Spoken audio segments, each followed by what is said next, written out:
Hi friends, நீ நான் காதல் அப்கமிங் எபிசோடு என்னென்னு பார்க்கலாம். அபி பண்ணுறது சுத்தமாக பிடிக்கலங்க ராகவுக்கு. ரொம்ப டென்ஷன் ஆகுறாங்க.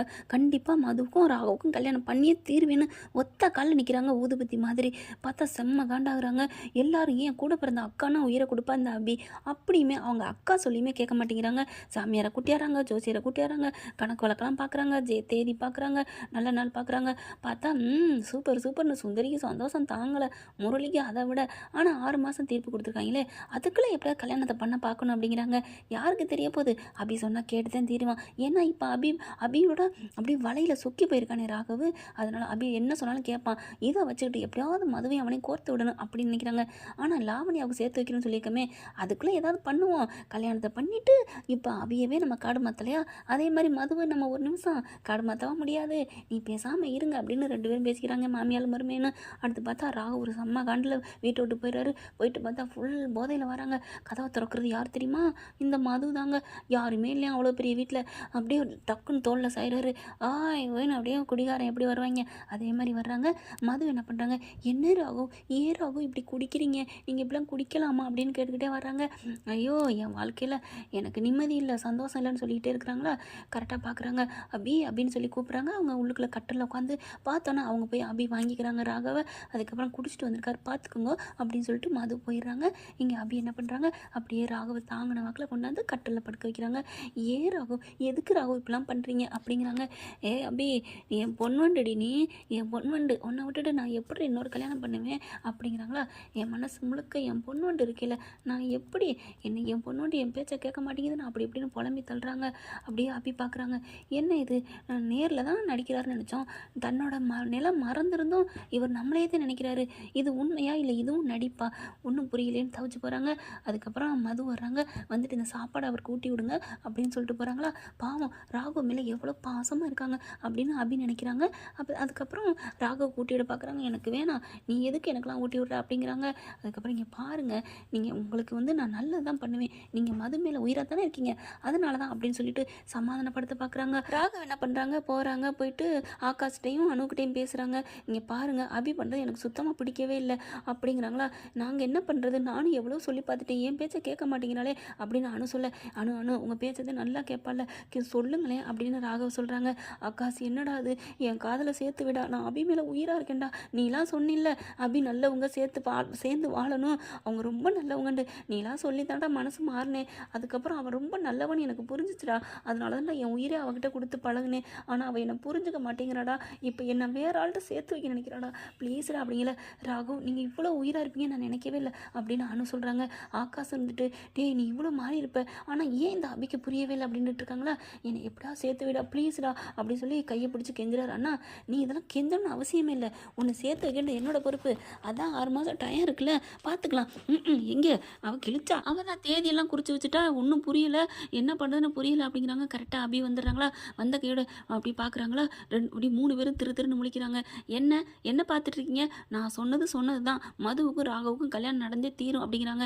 குட்டி பாஸ், நீங்கள் நான் சொல்கிறத கேளுங்க, இவர் சொல்கிறாருன்னா நீங்கள் கேட்காதீங்க அப்படிங்கிறாங்களா. அவர் உடனே, இங்கே பாரு அபி, நான் சொல்கிறத கேட்கவே மாட்டிங்களா, பாவம் உங்கள் மேலே உயிராக இருக்காரு அண்ணே, அவர் ஏன் புரிஞ்சிக்கவே இல்லை, உங்ககிட்ட நடிக்கிறாரு, அவருக்கு மனசு முழுக்க மது தான் இருக்கா. அடி என்னடி நீ விளங்காதவள் அடி, சொல்லுவாங்க சரியான விளங்காமுட்டியாக இருக்காண்டு, அவன் தான் மனசு முழுக்க நீ இருக்கேங்கிறான், அதனால தானே இந்த கல்யாணமே வேணாங்கிறான். அப்படி இருக்கையில் ஊருக்காக நடிக்கிறேன், வீட்டுக்காக நடிக்கிறான்னு சொல்லிக்கிட்டே இந்த பிள்ளை பட்டுக்க தான் தோன்றித்தனமாக பண்ணுது, எவ்வளோ சொன்னாலும் கேட்க மாட்டியாமா அப்படின்னு சொல்லி கேட்குறாங்க அனு. ஆனாலும் நான் கேட்க மாட்டேன் தான், ஒரு பொண்ணோட பாவம் இந்த வீட்டுக்கு வேணாம், அதனால தான் நான் சொல்கிறேன் அப்படின்னு சொல்லிட்டு வீரவசனம் பேசிட்டு போகுது. அப்படியே அதை ஒண்டின்னு கேட்குறேன் முரளி. ஆகா நம்ம ஆள் இவ்வளோ சொல்லுதே, சூப்பரா வேற லெவல் அப்படின்னு சொல்லி ரொம்ப சந்தோஷப்பட்டுக்கிறாங்க. காதல் அபி மேலே ராகவுக்கு பைத்தியம் பிடிச்சிருக்குங்கிறத கரெக்டாக விக்னேஷ் கூட பேசையில் தெரிஞ்சுக்கலாங்க. அப்படி பேசையில் இவன் ஏன்டா அவள் கூட பேசுகிறான் அப்படின்னு ஒரு பொசசின் வருதுங்க. ஆனால் விக்னேஷை அப்பப்போ தொட்டுக்கிறதுக்கு ஊருகா மாதிரி காமிக்கிறாங்க. பேசாமல் விக்னேஷே கல்யாணம் பண்ணியிருந்துக்கலாம், அபி நல்லா இருந்திருக்கும் அப்படின்னு தாங்க தோணுது. சூப்பர் மனுஷங்க, அடடா என்ன மனுஷன், அபி இன்னமும் நல்லா இருக்குன்னு தாங்க நினைக்கிறான். ஆனால் ராகவுக்கு பொறாம வருதுன்னு தான் சொல்லணும். அப்பவும் அபி கணிக்கிறாங்க, இவரோட பேசினா இவர் ஏன் இப்படி பண்ணுறாரு, அப்படி படபடப்பாக இருக்காரு அப்படின்னு. அப்போவாது இந்த மதுக்கு தெரிய வேணா, அப்போ நம்மளை லவ் பண்ணுறாரா அப்படின்னு. அதெல்லாம் விட்டுருச்சுங்க.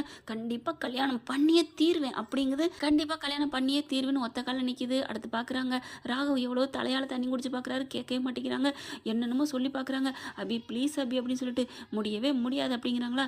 எல்லாத்துட்டையும் சொல்லிட்டா நான் வந்து மனசு மாறிடுவேனா அப்படி சொல்லிட்டு கையை பிடிச்சி இழுத்துட்டு வேகமாக ரூமுக்கு கூப்பிட்டு போகிறாங்களா. என்ன இவன் கையை பிடிச்சி கூட்டிகிட்டு போகிறான் அப்படின்னு முரளி பார்க்குறாங்க. ரூம்குள்ளே கூட்டி கொண்டு வச்சுட்டு, என்ன எல்லாத்துட்டையும் நல்ல விட மாதிரி நடிக்கிறீங்களா, நாடகம் ஆடுறீங்களா, என் முன்னாடி இங்கே மது தானே முக்கியம்னு சொல்கிறீங்க. ஏய் நான் எப்படி சொன்னேன் மது முக்கியம்னு? அதான் டைரியில் எழுதி வச்சிருக்கீங்களே, அது எப்போவோ எழுதுனது அபி, அதை போய் இப்போ சொல்லிக்கிட்டு இருக்க. அப்போ மதுவோட வாழ்ந்துட்டீங்களே. ஐயோ நான் வாழ்ந்ததை எனக்கு தெரியாது அபி, நீ தான் என் அபி எனக்கு எல்லாமே அப்படிங்கிறாங்க. இங்கே பாருங்கள், நீங்கள் ஏதாவது இப்போ நீங்கள் நான் பண்ணுறதுக்கு தடங்கல் பண்ணீங்க, நான் வீட்டை விட்டு சொல்லிக்காமல் ஓடி போயிடுவேன் எங்கேயாச்சும் அப்படிங்கிறாங்களா. ஐயோ அபி நீ அப்படி மட்டும் செஞ்சிடாத, என்னால் தாங்க முடியாது அப்படிங்கிறாரு. இது கூட புரியலை இந்த அபிக்கு. பார்க்குறாங்களா, அபிக்கு திட்டி விட்டு போயிடுறாங்க. இவரால் தாங்க முடியலை. டக்குன்னு என்ன பண்ணுறாரு, யாரோ எவங்களோ பண்ணுற மாதிரி பத்திரிக்கைக்கு நிருபர்களுக்கும் ஃபோன் பண்ணி சொல்லிடுறாங்க. இந்த மாதிரி கல்யாணம் ஆன ஒரு பொண்ணு இருக்கலே, இந்த ராகவ் பார்த்தா பெரிய தொழிலதிபர், இன்னொரு பொண்ணு தாலி கட்ட போகிறாரு அப்படி இப்படின்னு பேசிடுறாங்களா. சொன்ன கையோட விடுவாங்களா நம்ம பத்திரிக்கைக்காரவங்க?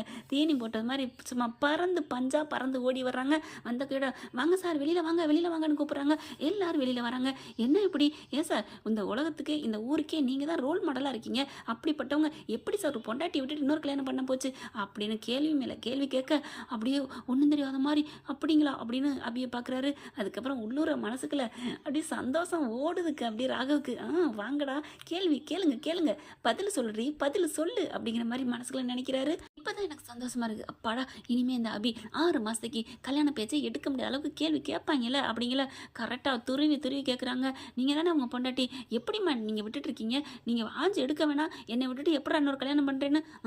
இவங்க ஒருத்தன் கல்யாணம் பண்ணுறதே அவள் தான், அந்த சிரிக்கி தான், அந்த கேன சிரிக்கி பண்ணுறதை விட்டுட்டு இது தெரியாமல் இதை கேள்வி கேட்குதுங்க. கேளுங்க கேளுங்க என்ன சொல்கிறாங்கன்னு பார்ப்போம் அப்படிங்கிற எந்த கேள்விக்கும் பதில் சொல்லலை. ஆனால் அனுதான் வேகமாக வந்து சொல்கிறாங்க, இங்கே பாருங்க அவள் இஷ்டப்பட்டு தான் கல்யாணம் பண்ணி வைக்கிறா. என்னது இஷ்டப்பட்டு கல்யாணம் பண்ணி வைக்கிறாளா?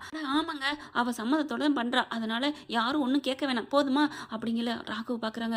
அடி பாவி கொழுந்தியாவே, என்ன நீ மச்சினிச்சியா நீ எனக்கு சேர்த்து வைப்பேன்னு பார்த்தா இப்படி அவங்க வாட்டுக்கு போகிறாங்களே, நானே கஷ்டப்பட்டு அவங்கள வர வச்சிருக்கேனே, இப்படி பேசிட்டாலேன்னு வந்துக்கிட்டு இருக்காரு.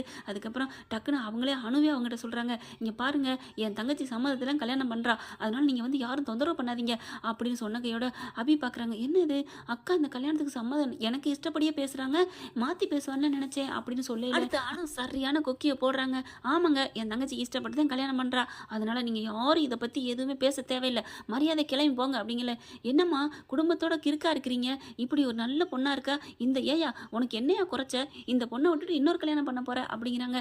இது உங்களுக்கு தேவையில்லாதது அப்படின்னு அனு என்ன பண்ணுறாங்க, அதுதான் நாங்களே சொல்லிட்டோமேங்க, என் தங்கச்சி இஷ்டப்பட்டு தான் கல்யாணம் பண்ணுறா, அதனால் நாங்கள் எல்லாருமே சம்மதிக்கிறோம், எங்கள் வீட்டில் சம்மதம் இருக்கில்ல, அதுவும் ஏன் தங்கச்சி அவள் தானே இந்த புருஷனோட பொண்டாட்டி, அவளே சம்மதிச்சதுக்கப்புறம் நீங்கள் எங்கே வர்றீங்க, அப்போ கோர்ட்டே சொல்லிருச்சு இன்னும் 6 மாதத்துக்கு அப்புறம் என்ன பண்ணிக்கலாம், ஆனால் 6 மாதம் வரைக்கும் நீங்கள் ஒத்துமையாக இருங்கன்னு சொல்லிருச்சு, அதனால் ஒத்துமையாக பொண்டாட்டி பேச்சை கேட்டுட்டு அவர் கல்யாணம் பண்ண போகிறாரு, இதில் என்ன தப்பு இருக்குது அப்படின்னு சொன்னோன்னே சொல்கிறாங்களா.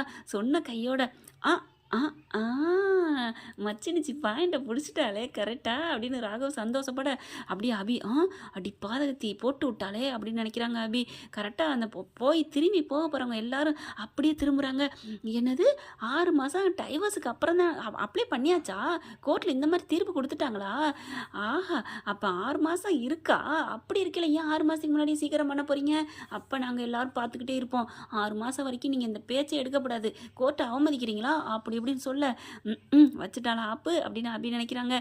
நாங்கள் 6 மாதம் கழிச்சே பண்ணிக்கிறோம், இங்கே பாருங்கள் நீங்கள் அதெல்லாம் முடியாது, நாங்கள் இங்கே தான் வாட்ச் பண்ணிட்டே இருப்போம், நீங்கள் அப்படி தப்பு தண்டா பண்ணி ராகவ் சார் இந்த மாதிரி இந்த பொண்ணே சம்மதிச்சாலும் ஆனால் கோர்ட் ஆர்டரை மீறி 6 மாதத்துக்கு முன்னாடி நீங்கள் தாலி கட்டினீங்கன்னா உங்களை கண்டிப்பாக உள்ளுக்கு ஜெயிலில் பிடிச்சி போடுவான், அப்படியாவது போடுங்கய்யா, நான் உள்ளார அபியை நினச்சிட்டே போயிருக்கேன் அப்படின்னு ராகவ் நினைக்க, இந்தாங்கய்யா இந்தாங்க அரெஸ்ட் பண்ண சொல்லுங்கள், நான் உள்ளுக்க போகிறேன், நான் ஜெயிலுக்கு போகிறேன் அப்படிங்கிறாரு ராகவ். அப்படியே பார்க்குறாங்க அனு, விழுங்க பேசாமல் இருங்க அப்படிங்கிறாங்களா. சூப்பர் சூப்பர் அப்படிங்கிறாங்க. அதுக்கப்புறம் வந்தவங்க எல்லாம் நாங்கள் கிளம்புறோம், ஆனால் கல்யாணம் நடக்கக்கூடாது அப்படின்ட்டு போயிடறாங்களா. சுந்தரியும் முரளியும் இடிச்சுக்கிறதுக்கு ஐயோ போச்சேன்னுட்டு அவங்களாம் போனதுக்கப்புறம் அபி இவங்களை பற்றிலாம் நீ கவலைப்படாத, கண்டிப்பாக இதுக்கெல்லாம் வராதுங்க, அடுத்து நீ குறித்த நேரத்தில் தேதியில் நீ கல்யாணத்தை முடி அப்படின்னு சொல்கிறாங்களா. கரெக்டாக பின்னாடி ஒரு நிருபர், என்னம்மா சொன்னீங்க, இதுக்காகத்தான் நான் திரும்பி வந்தேன், இப்படி பண்ணுவீங்களா, சபா சூப்பர், இதை இப்போவே நான் எழுதுறேன் அப்படிங்கிற. அபி இருந்துட்டு நிறுத்துங்க அதெல்லாம் நான் பண்ண மாட்டேன், இன்னும் 6 மாதம் கழிச்சு தான் கல்யாணம் ஏற்பாடு போதுமா அப்படி அப்படிங்கிறாங்க. 6 மாதம் கழிச்சு உங்கள் 2 பேருக்கும் டைவர்ஸ் தீர்ப்பு வந்தால் தான் என்ன நினச்சிட்டு இருக்கீங்க, எங்களோட ஒட்டுமொத்த கண்ணும் உங்கள் மேலே தான் இருக்கும் அப்படின்ட்டு போகிறாங்க. ராகவ் சூப்பர் சூப்பர் நினச்சிட்டு அங்கிட்டு போகிறாரா, நைஸாக அங்கே நவந்து போயிட்டு தோட்டத்து பக்கம் போயிட்டு அப்படியே ஏன்னு கை தட்டி ஆடுவாங்கல்ல, சிரிப்பாங்கல்ல, சிரிச்சுக்கிட்டே அப்படியே தன்னைத்தானே ஆடிக்கிறாரு. சூப்பர் சூப்பர் அப்படின்னு சொல்லிட்டு ஆடி முடிச்சுட்டு அப்புறம் அவர் ஒன்றும் தெரியாத மாதிரி இங்கிட்டு வராரு. அப்பாடா நமக்கு இதுக்கு சம்மந்தம் இல்லை அப்படிங்கிற மாதிரி வராங்க. அபி அப்படின்னு வந்துக்கிறாங்க. ஆமாம் 6 மாதத்தில் எப்படியும் டைவர்ஸ் கிடைக்கல, அப்போ அந்த கல்யாணம் நடந்தே தீரும், என்ன சந்தோஷத்தில் இருக்கீங்களா அப்படின்னு சொல்லிட்டு ராகவ சொல்லிட்டு மேலே போகிறாங்களா. என்ன இது எதாக இருந்தாலும் நம்மளே சொல்கிறாளே, நல்ல வேலை நம்ம தான் ஃபோன் பண்ணோம்னு தெரியல, அது தெரிஞ்சால் நம்மளை ஆஞ்சு விடுவா அப்படின்னு நினைக்கிறாங்க. அப்படி சுற்றி பார்க்குறாரு. மைண்ட் வாய்ஸ்ன்னு சொல்லி சத்தமாக பேசிட்டோமோ அப்படின்ட்டு. ஆனால் நீ என்ன கோச்சிட்டு போனாலும் செல்லம் செல்லம் பரவாயில்ல பொண்ணு வந்து என்ன அந்த 6 மாதத்துக்குள்ள உன்னை நான் என் மனசுக்குள்ளே உன் மனசுக்குள்ளே என்னை வர வைப்பேன், என்னை ஏற்றுக்க வைப்பேன், என் மடியில் படுத்துக்கிட்டு ராகவ் நீங்கள் தான் எனக்கு முக்கியம், எனக்கு வேறு யாரும் முக்கியம் இல்லை அப்படின்னு இந்த கல்யாணத்தை நீயே உன் வாயில் நிறுத்த சொல்ல வைப்பேன்டி அப்படின்னு சவால் எடுத்துகிட்டு போகிறாரு ராகவ். ஓகே ஃப்ரெண்ட்ஸ், இப்படி தான் போகலாம், பார்க்கலாம் என்ன நடக்குதுன்னு. இந்த பதிவு உங்களுக்கு பிடிச்சிருந்துச்சுன்னா உங்கள் பொண்ணான கையில் லைக்கை போட்டு சப்ஸ்கிரைப் பண்ணிடுங்க. Thank you friends.